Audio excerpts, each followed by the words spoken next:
Donald Trump के America का राष्ट्रपति बनने के बाद जो डोंकी वालों को अवैध प्रवासियों को वापस भेजा जा रहा है, उसके बाद यही खबरें मीडिया में चल रही हैं। कौन वहाँ कैसे पहुँचे थे, किस रास्ते से पहुँचे थे। बहुत सारे ऐसे भी बच्चे हैं कि जो वहाँ पहुँच ही नहीं पाए। बहुत प्रयास किया, 2 बार 3 बार 20 रास्ते से ही उनको जब जान पर जोखिम आता दिखा तो वापस आना पड़ा। तो ऐसे ही एक भाई हमारे साथ हैं, अनूप जी, और 3 बार प्रयास किया और तीनों बार बीच रास्ते से ही वापस आना पड़ा। अमेरिका के बॉर्डर पे टच नहीं कर पाए। अनूप जी की वो पूरी कहानी हम आज जानने की कोशिश करेंगे कि कैसे वो विफल रहे और डोंकरों ने कहाँ कहाँ पर उनको बिठाए रखा, कितने कितने दिन का कहाँ का प्रोसेस रहा। वीडियो को पूरा सुनना, चैनल को सब्सक्राइब करना, वीडियो को शेयर करना। बात करते हैं जी। अनूप जी नमस्कार। नमस्कार सर। सबसे पहले तो मैं पड़ताल टीवी वाले दर्शकों को जी राम राम मेरी जी, और मीडिया प्रचारकों को भी मेरी राम राम है जी। बताओ वो सफ़र बताओ। आप पहले अपने बताओ, पढ़ाई कितनी कर रखी है आपने? मैंने 10th तक कर रखी सर। 10वीं पास कर रखी है। कितने साल पहले पहली बार आपने प्रयास किया था अमेरिका जाने का? मैंने 2 साल पहले किया था सर। ठीक है। जो मेरी पहली फ्लाइट थी, पहली फ्लाइट मेरी इंडिया से दुबई थी। नहीं, जो पहली बार प्रयास हुआ था, जो पहली बार प्रयास, कितने लाख रुपए में पहली बातचीत वो हुई थी? 42 लाख में बात हुई थी सर। और शुरू में कितने दिए? शुरू में 20 लाख रुपए दिए हमने। ठीक है। और यहाँ से पहली बार फ्लाइट में कहाँ के लिए बिठाए? यहाँ से दुबई के लिए बिठाए सर। हाँ, 30 मार्च 2023 की शाम को 7:55 की मेरी पहली फ्लाइट थी। दुबई की? इंडिया दिल्ली इंदिरा गांधी एयरपोर्ट से सर। ठीक है। आप दुबई पहुँच गए? हाँ जी, वहाँ से हम दुबई पहुँच गए 3.5 घंटे में। कितने दिन रहे वहाँ? दुबई रुके हम जी 20 से 22 दिन। ठीक है। शारजा उतारे थे। हाँ। दुबई का जो शारजा शहर है, शारजा में हम उतरे। शारजा से हमें डोंकर मिला, डोंकर में लेके गया। तो 20-22 दिन वहाँ खाना पीना रहना ठीक रखा? नहीं, उस टाइम कुछ ठीक नहीं था सर। उस टाइम रोजे लगे हुए थे। हाँ। और दुबई वैसे भी मुस्लिम कंट्री है। और जो आपा है, जो हिंदू है, वो नॉन वेज खाना बहुत कम पसंद करते हैं। हम सारे वेज वाले बंदे थे वहाँ। तो उस टाइम वहाँ पे रोजे लगे हुए थे।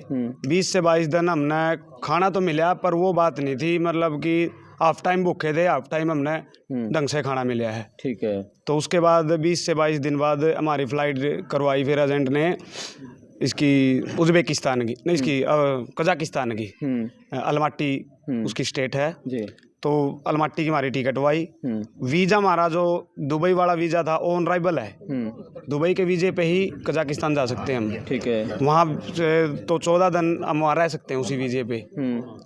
वहाँ से हमारी फ़्लाइट करवाई, एजेंट से बार बार कॉल करी। उस टाइम तुर्की वाला रास्ता चले गया था सर, तुर्की वाया सल्वाडोर। ठीक है। तो वहाँ से हमें कजाकिस्तान भेज दिया गया।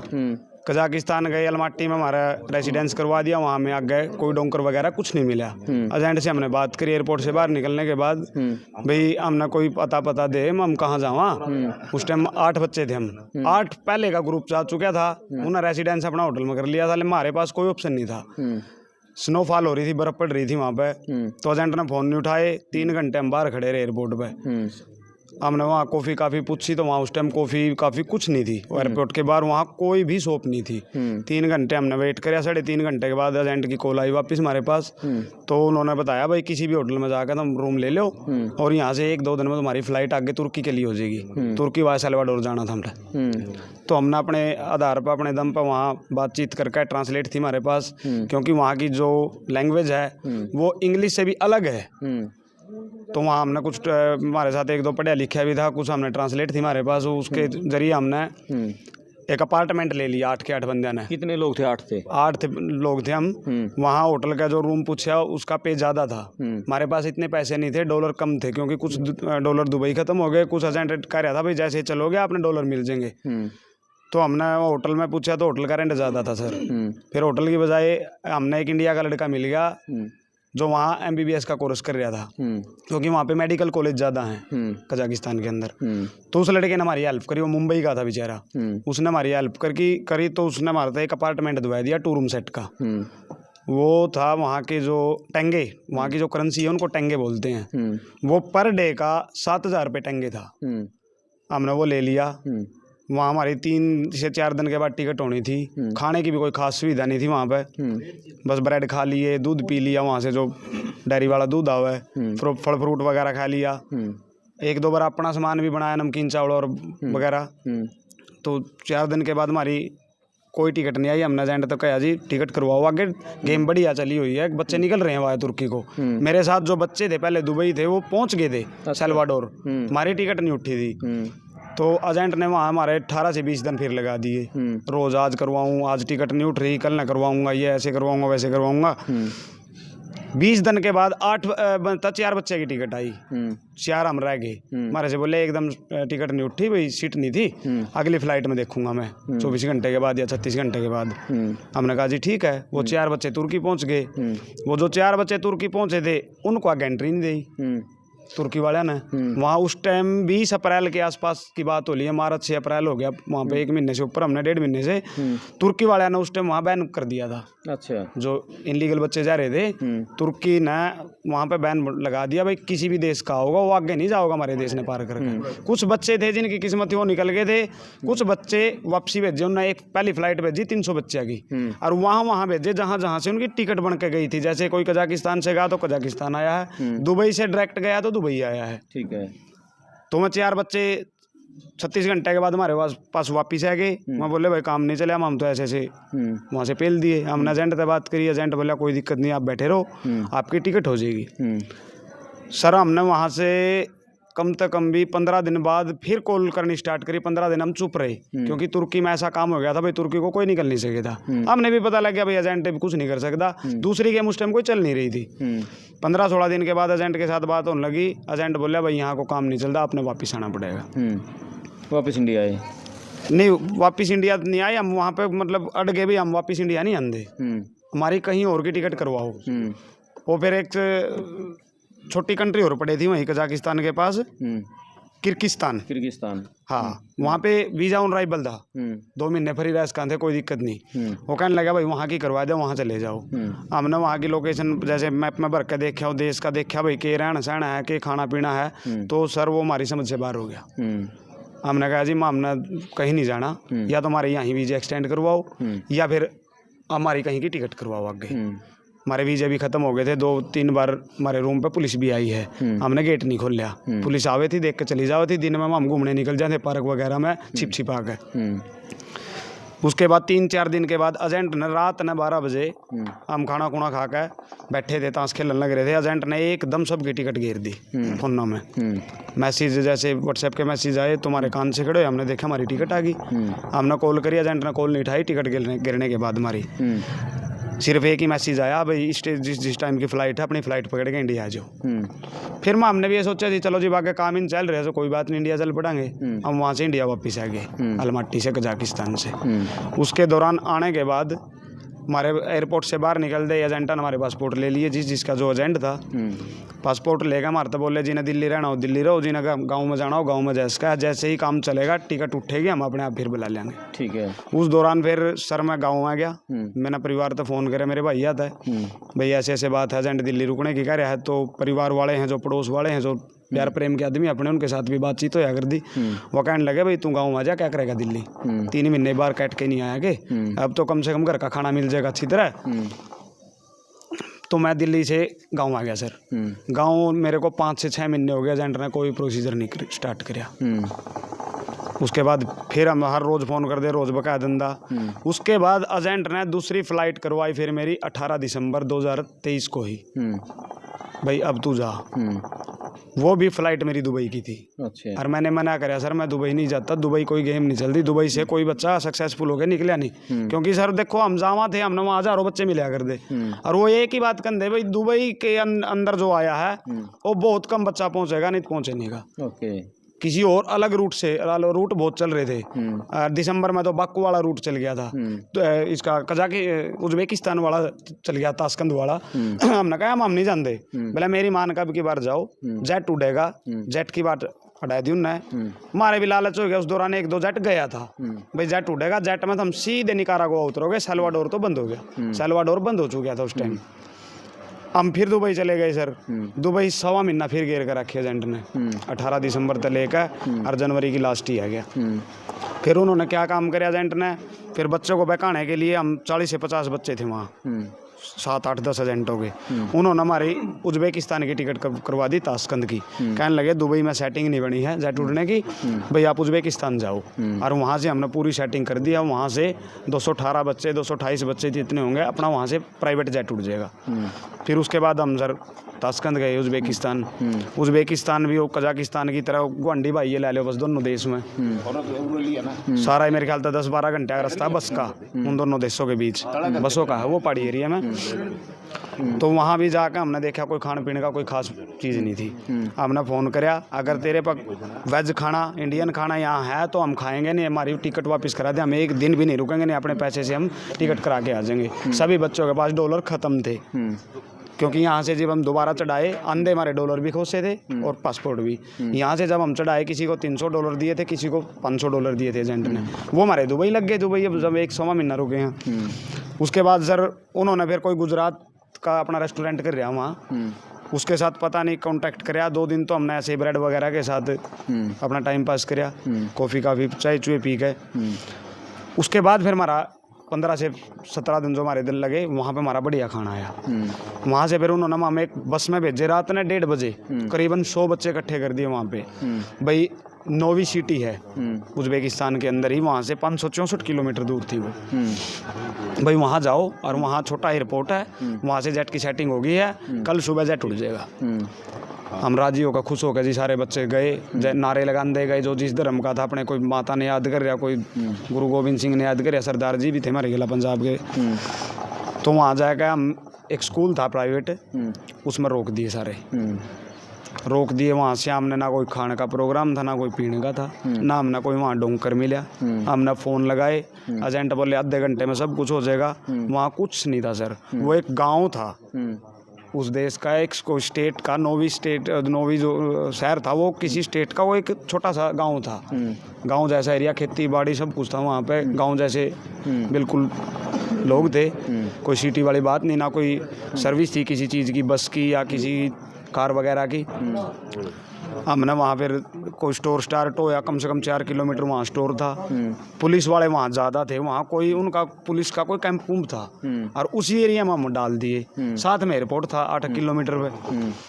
हम वहाँ था स्टोर पर थे, जैसा जो हमने खाने का मिला वहाँ से वो ले आए। ले आने के बाद हमने 4 दिन काटे सर वहाँ। 4 दिन काटे, कई बच्चे बीमार हो गए, जिसमें मैं भी शामिल था, मैं भी बीमार हो गया। वहाँ का पानी ऐसा था वो सूट ही नहीं कराया, वरना वहाँ स्टोर पर कोई पानी मिले था। बियर ले लो जितनी मर्जी, दारू ले लो जितनी मर्जी, सस्ती थी वह, पर पानी नहीं था पीने का। हम वहाँ 4 दिन में मतलब काफ़ी बच्चे बीमार हो गए। अजेंटा ने 4 दिन में वापस फिर उसी जगह पे ले दिए जहाँ से हम बस में बैठ के गए थे। अच्छा। वहाँ का खाना वही सेम प्रोसीजर स्टार्ट हो गया।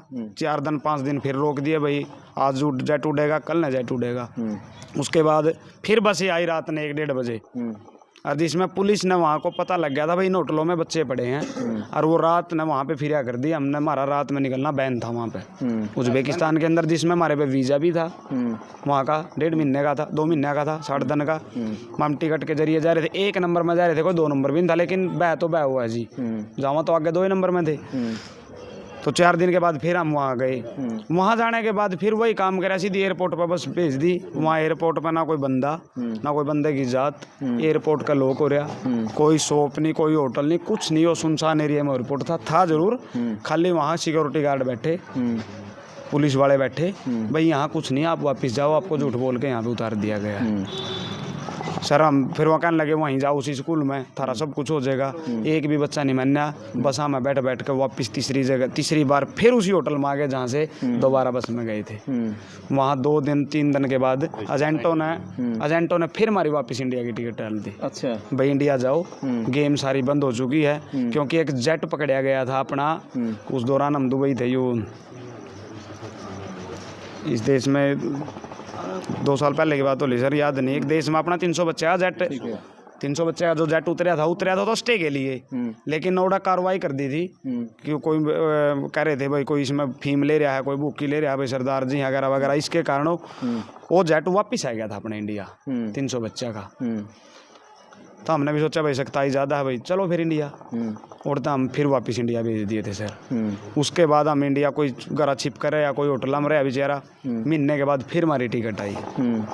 फिर हमारी टिकट आई, तीसरी बार फिर हमारी दुबई की टिकट आई, सेम प्रोसीजर वही।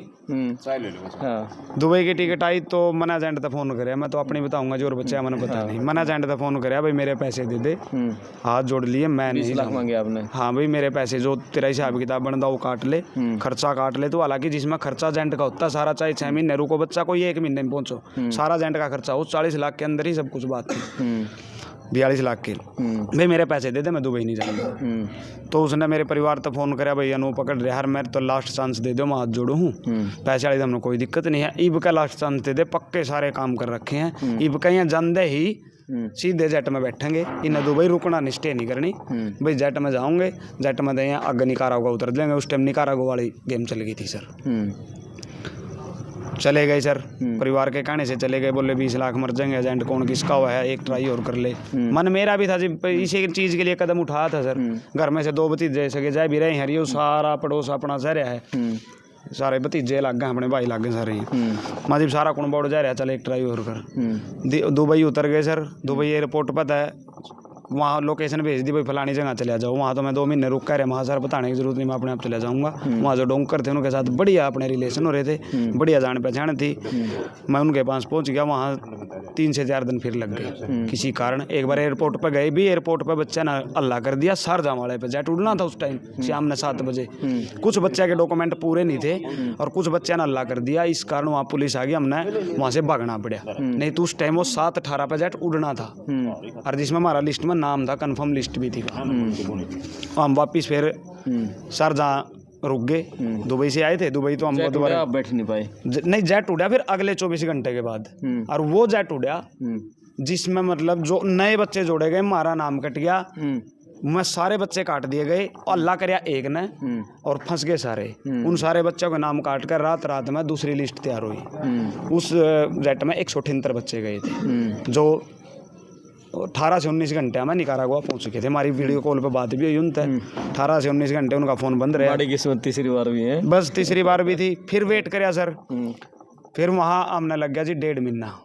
आज जेट उड़ा, बीच में एक जेट फिर उड़ा और दूसरे एजेंट का उड़ा, उसमें भी हमने धक्का कराया, भाई हमने हमारा नाम कड़ी भी जड़वा, कहीं से भी करवा, तू जेट उड़वा। वहाँ फिर लीडर बना दिए, लीडर बना कर वहाँ रोज़ उनके डोंकर आने लग गए, कभी अलग बंदा रहा, कभी अलग रिपोर्ट लेना रहा है, सबके पासपोर्ट नंबर लिखो या वगैरह। मैं भी लीडर था, 24 बच्चे का मैं लीडर था वहाँ पे। तो मेरे पास फ़ोन आंदे, अनूप जी आज मीटिंग, आज आप वहाँ जो टैक्सी भेज देंगे। हमारा मतलब दिल लग गया वहाँ पे, भाई चलो कोशिश है। जब मैंने हम लीडर हमारे साथ सारी वार्तालाप हुआ, डॉक्यूमेंट भी आ गए हैं, सबके नाम आगे जा लिए, लिस्ट भी आ ली। तो तीसरी बार जो जेट उड़ना था वो जेट ही नहीं उड़ा सर। अच्छा, फरवरी से लेके मई की 17 तारीख होगी मैंने वहाँ पे। और क्या आप जैसे वहाँ जो अमेरिका बैठे हैं, जो भतीजे भाई जा रहे हैं, उनसे हमारी बात होया कर दी। कोई सियाने भी थे उनमें 2-4, उनने एक ही बात कहा था, नूप अगर मई जून के अंदर जो बच्चा एंट्री कर गया तो सोच ले अमेरिका उन्हें बसाओगी। अगर जून जुलाई के बाद जो बच्चा एंट्री करेगा वहाँ पे मतलब बच्चा नहीं रहेगा, क्योंकि ट्रंप का इलेक्शन चल चुका था सर, इलेक्शन का दौर चल गया था, प्रचार होने लग गए थे, कुछ डेटा में वो भी लिया था मई जून के दौरान। तो मैंने एजेंट तक बात करी, ऐसा है अगर मेरी जेट में नंबर पड़ जाओ तो ठीक है, नहीं तो मैंने वापस भेज दे। मैं मई तो 17 होली, जून में मैं आगे कदम नहीं टेकूंगा। बोला के कारण मैं ऐसे ऐसे बात, बोले ऐसे कुछ नहीं है, सब जान लग रहे हैं ये हो। मैं बोला एक बच्चा डिपोर्ट होगा सर। मकाउड़ा अपने बहुत खास आदमी बैठे हैं, वकील है, डायरेक्ट बात होती है, वकील का 24 घंटे यही काम है और कुछ काम नहीं है। वो बोला चल वेट करो, 13 दिन और वेट करो, भाई 1 तारीख को जेट उड़ जाएगा। सर 13 दिन हमने वेट कराया, कोई जेट नहीं उड़ा। लिस्ट रोज बनती, रोज वह पैट जाती। अच्छा, और खाना खा का ऐसा हो गए थे, कोड़े काले खाना में हमने तो ऐसा हो गया था जनो आज तक ज़िंदगी में हमने तो अपने घर की चूल्हे की रोटी देखी है नहीं। हमारा तो वही हजम लग गई थी। और मैदे की रोटी आंदी, दाल का पानी आंदा, 1-2 दिन तो पनीर गिर आई, रहता रूता था। फिर तो वही टाइम था 9 बजे का, कदे 12 बजे खाना आंदा, कदे 3 बजे खाना आंदा। और उस दौरान वहाँ दुबई का पानी भी कुछ ऐसा है सर, काफ़ी बच्चा का सोराइसिस होगी वहाँ पे, खुजली लग गई, किसी का एलर्जी होगी। हम वहाँ से 200 से प्लस बच्चे थे, 6 मंजिल होटल था वो, उनमें तो 50-60 बच्चे का बीमारी स्टार्ट होगी, जिसमें मेरे भी हुई। आज भी मैं वीडियो जो टेस्ट वगैरह मेरे करे थे वो आज भी मेरे फ़ोन में पड़े हैं। मैंने एजेंट तक गया, भाई मेरी हालत ज़्यादा ख़राब होगी, मेरा एलर्जी बनेगी, मैं दवाई भी ले आया हूँ।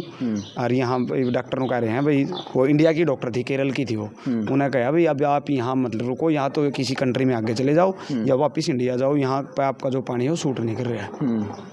मैंने सारी एजेंट तक वीडियो फ़ोटो अपनी जो मेरा फुंसी वगैरह यहाँ भी हो गई थी, नीचे ऊपर सारा को हो गई थी, फेस पे भी हो गई थी। मैंने कहा जी देखो मेरी हालत देखो, ज़्यादा हालत ख़राब है, हफ्ता मेरा बुखार दिन हो गया, डेली जाना, ग्लूकोज चढ़वाया कहानी, जिसमें किराया मैं देंदा, एजेंट पैसे भी नहीं दे रहा था वहाँ पे। तो जी 12-13 दिन के बाद मैंने भाई से बात करी, मैं कहा भाई मेरी हालत ज़्यादा ख़राब है, मैंने तो इंडिया बुला ले और यहाँ कोई जेट नहीं उड़ता। तो भाई ने मेरे खाते में 60,000 रुपये डाले, मैं अपना ATM लेके जा रहा था, इंटरनेशनल खाते, वो इंटरनेशनल ATM था मेरे पास, उसमें 60,000 रुपये डाले। जो मैंने होटल वाला का अपने पास हिसाब कराया, टिकट मैंने अपने फ़ोन में तो उठवाई। उसके बाद हम वहाँ था अपना भाग लिए, 4 बच्चे भागे स्टार्टिंग में, 4 भागे। तो हमारे भागने के बाद घंटे 2 घंटे बाद खबर आई भाई ये तो होटल में ही लारा लग गया, भाई लीडर भागने लग गया, तो हम क्या करेंगे, यहाँ कुछ नहीं है। वहाँ तो 50-60 बच्चे उसी रात ने लिख दिया सर। जैसे ही हमारी रात की, अगले दिन रात की टिकट थी, हम रात ने एजेंटा तो खबर आ गई, हमने फ़ोन बंद कर लिए, भाई मैं भाग लिए। और एजेंटा ने जिस कंपनी के थ्रू हमारे वीज़े ठुआ रखे थे ना, कंपनी के थ्रू वीज़े ठुआ रखे थे हमारे, भाई ये लेबर है कंपनी की 2 महीने की, उस पर बैन करवा दिया वो वीज़ा वहाँ कंप्यूटर में से, भाई ये वापस नहीं आने चाहिए, या भगोड़े हो गए कंपनी में। तो अच्छा, हम एयरपोर्ट पर गए टिकट लेकर, सबसे पहले जाकर वहाँ काउंटर पर जाना हुआ है, बोर्डिंग पास लेना हुआ है, हमने जाकर टिकट दिखाई, तो हमारी तरफ देख कर, हम 4 बच्चे थे, चारों अलग अलग लाइन में थे, हम चारों के चारों एक साइड कर दिए। बोले आपने टर्मिनल 2 पर जाना पड़ेगा, जिसमें टिकट हमारी टर्मिनल 3 पे थी, हमारी फ़्लाइट टर्मिनल 3 पे उठनी थी।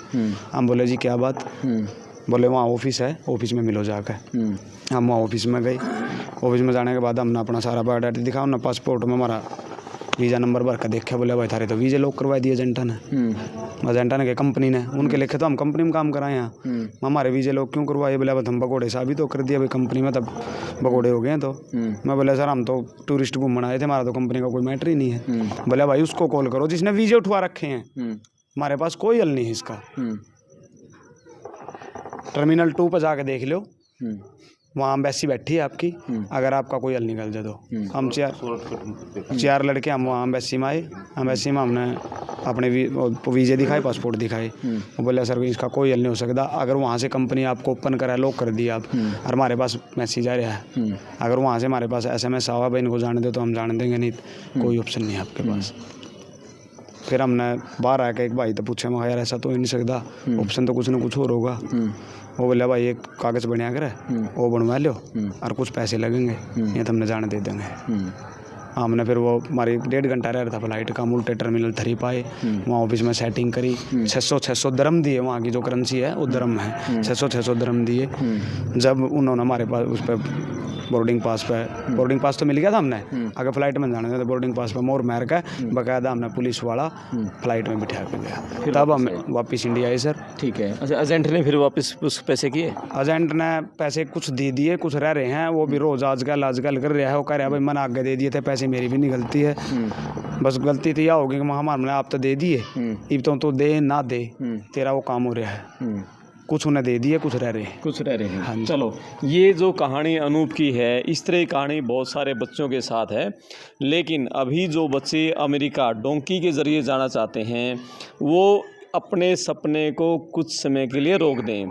अभी ट्रंप दूसरी बार जब से राष्ट्रपति बने हैं, माहौल बहुत ही गर्म है अमेरिका का, और जिस तरह से वहाँ जो बच्चे डिटेंशन सेंटरों में हैं उनके केस पास नहीं किए जा रहे हैं, जिस तरह से रिजेक्शन चल रही है, वापस डिपोर्ट किया जा रहा है, तो यानी कि जो 40-50 लाख आप एजेंटों को देकर जाते हैं तो परिवार भी कर्ज तले दबेगा, आपको वहाँ जाने की परेशानियाँ भी होंगी, रास्ते में आप जो ख़तरनाक रास्तों से जाते हैं उससे सही पहुँचोगे नहीं पहुँचोगे, यानी बहुत सारी कठिनाइयाँ हैं।